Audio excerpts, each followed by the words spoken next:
Howdy, folks. Thanks for tuning in for another Cruise with Smooth. Hope y'all doing okay today. So today, I don't know exactly. Hang on, I'm gonna try to.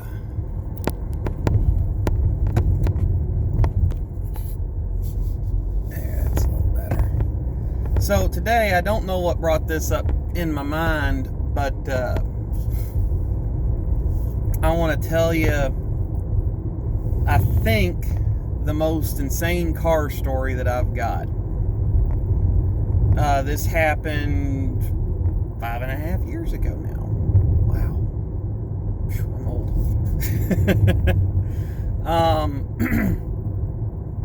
Rewind 5.5 years.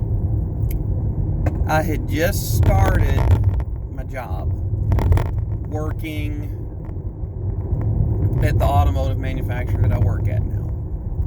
Working up at that plant. I hadn't even got my 90 days in. I'd been there not even 2 months at this point. So I was going up to work,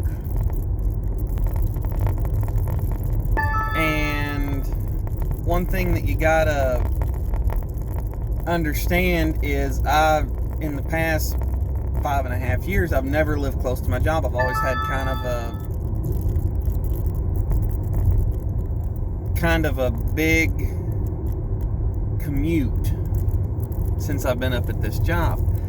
Back in the day, before I moved out into the country, I was driving 110 miles a day work related, just in my commute. Now, I didn't drive anywhere for work, but I was 110 miles away. Also, one thing that you got to understand at this point, my wife and I had gotten married. This would have been March that I got hired in up there. Yeah. And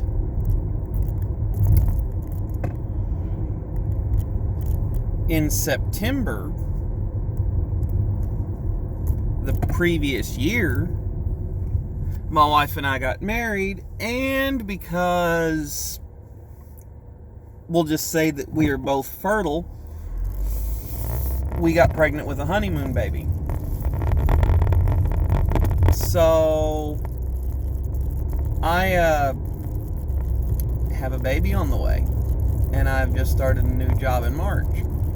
So one of the things that I wanted to make sure of, and there were a couple people in my group at orientation want to make sure of, is that they could get time off to be there for their wife during labor and delivery process. Okay, cool. The company said that, we can't guarantee any significant amount of time off. You're brand new hires, blah, blah, blah. But we can get you off for the delivery of your baby. Okay, that's kind of what I expected. Well, I had transferred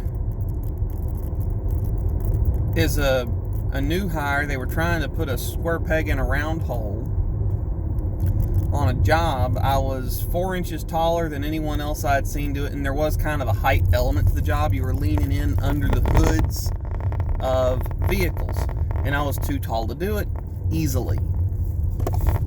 So I got moved between departments at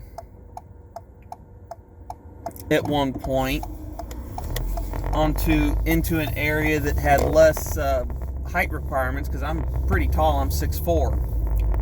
And then I got moved between shifts, and so orientation, first department, second department, and then going to night shift, I made sure that everybody that could do anything about it was aware that, hey, my wife's 6 months pregnant when I started, and I think I was on day shift for a month. So, I wasn't on day shift real long, and then I wasn't in that first department real long at all. But everyone kept I was making sure that everyone in positions of authority, management, supervisors, whatnot, was aware that, hey, there's a distinct possibility due to our schedule that at some point I'm going to have to tear out of here and go be with my wife while she's in labor. I got that squared away.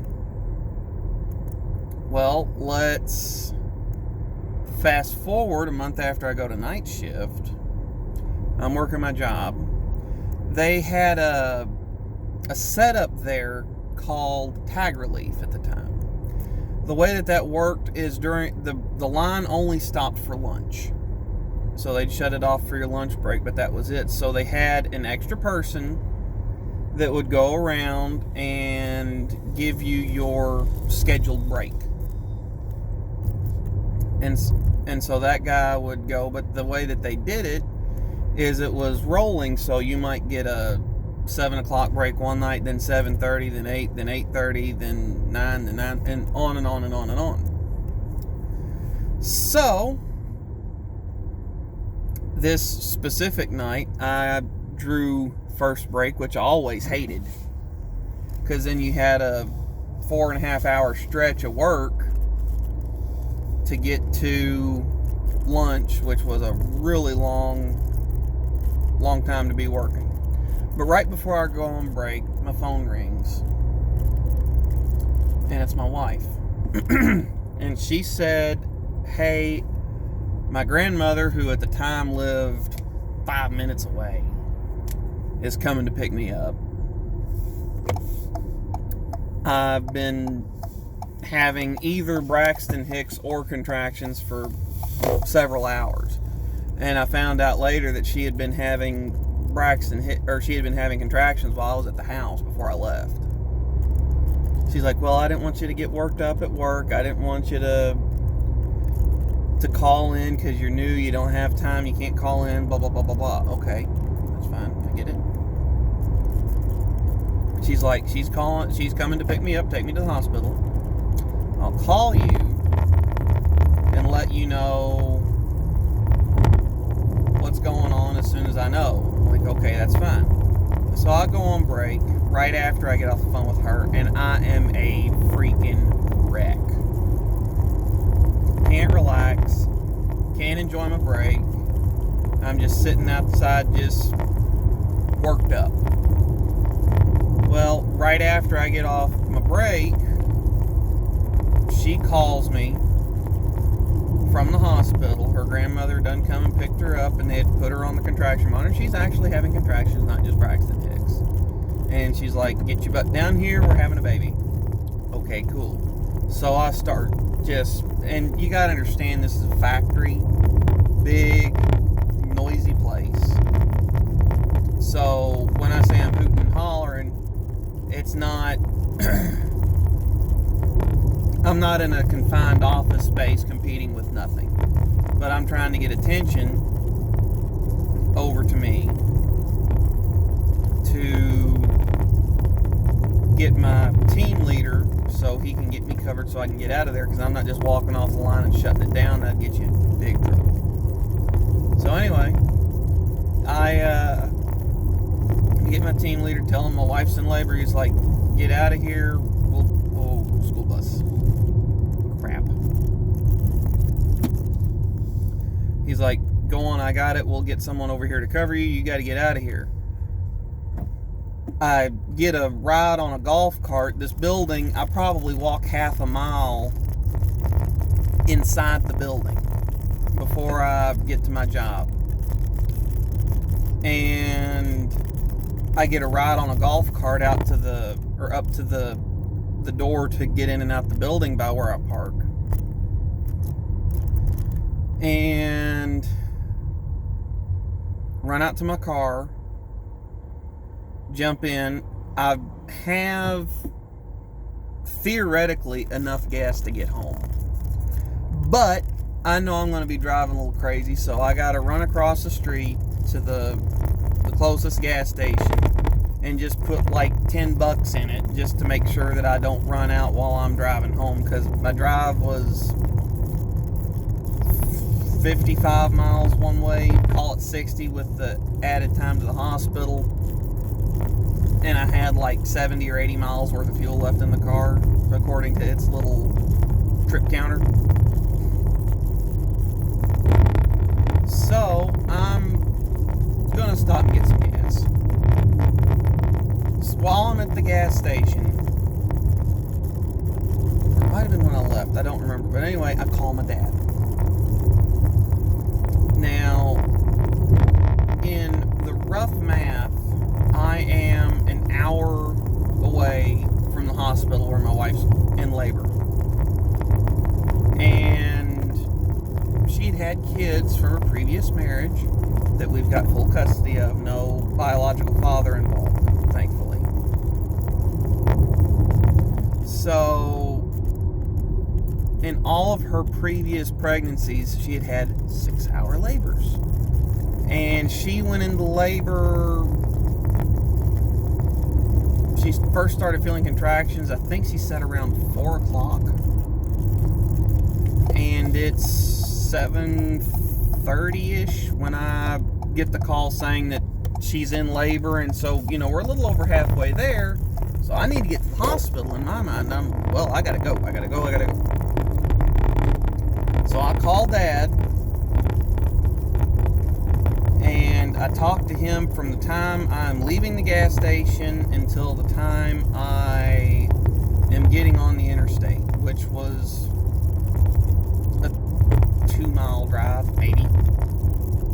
So I'm not on the phone with him long. And then I pulled a Ricky Bobby, and I'm like, I'm going to go fast.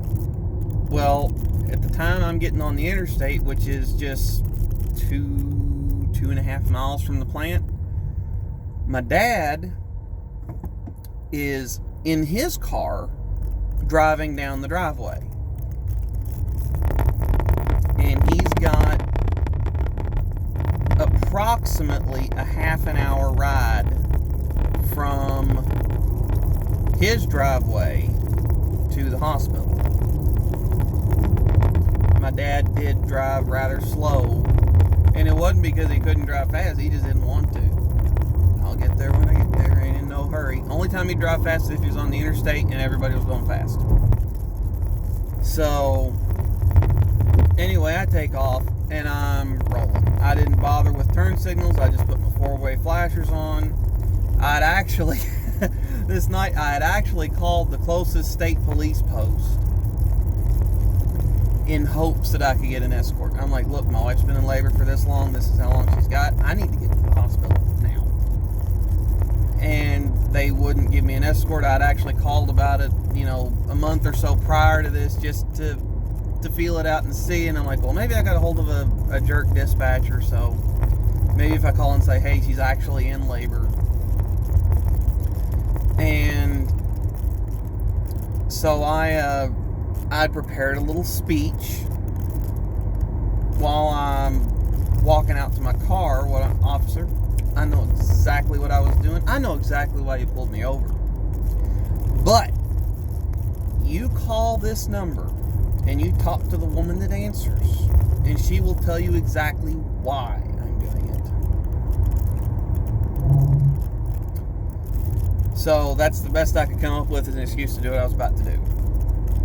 And there's traffic out, so I am limited in what I can get away with, because I want to drive fast, but I'm not gonna, whatever metric you measure driving fast in traffic, there's a certain line that I'm not gonna cross. But I'm still making really good time. The speed limit on all these roads, now this again happened in Mexico 10 years ago, so, the speed limit on all these roads was 70.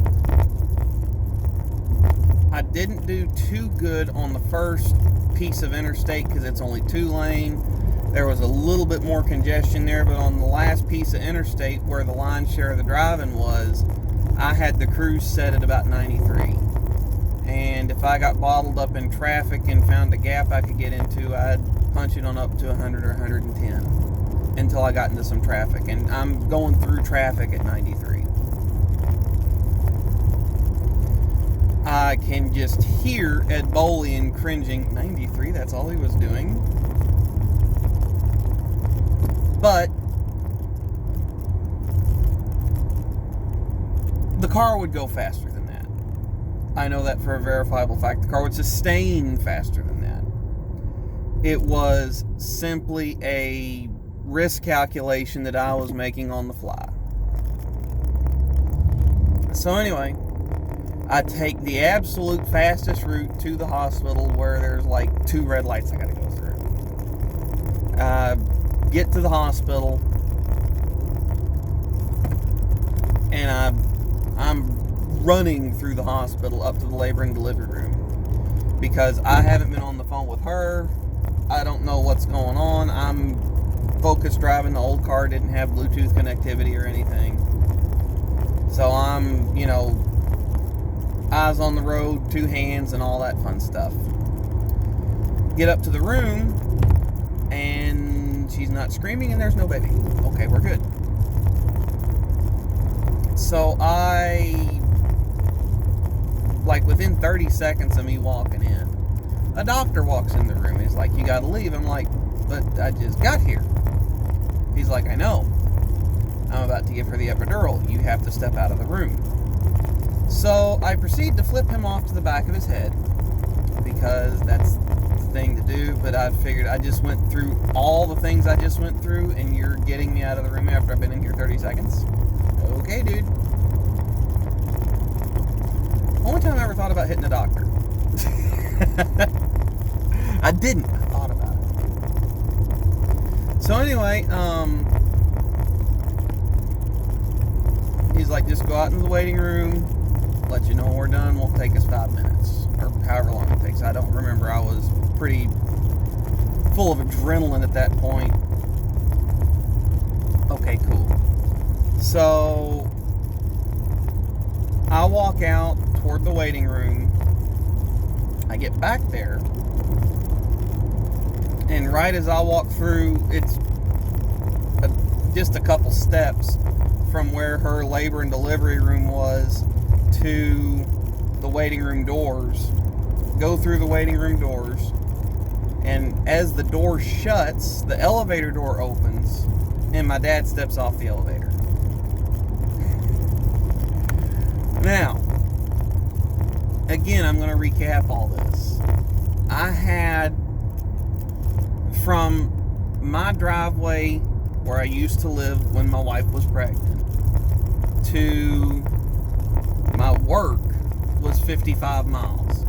Now, it was probably about the same because I'd gotten a little bit closer by going to that gas station across the street, and that ramp I used to get on the interstate was a little bit closer.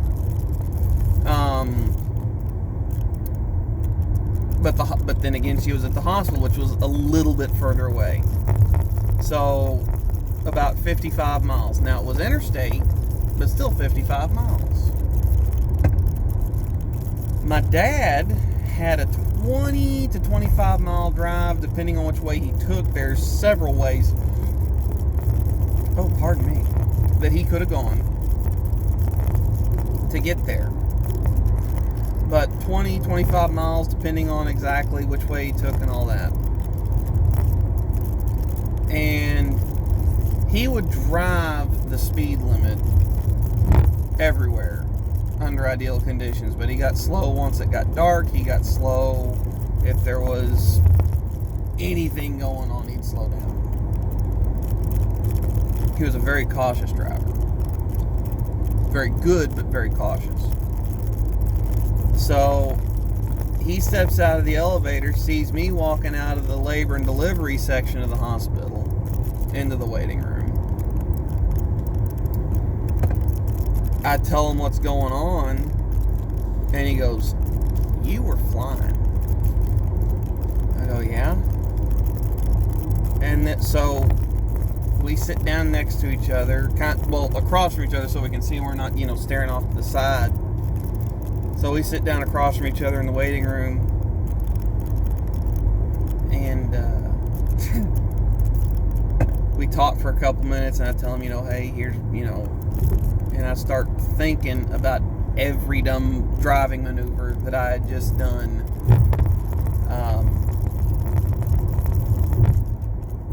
On my way to the hospital for my baby girl and my wife. And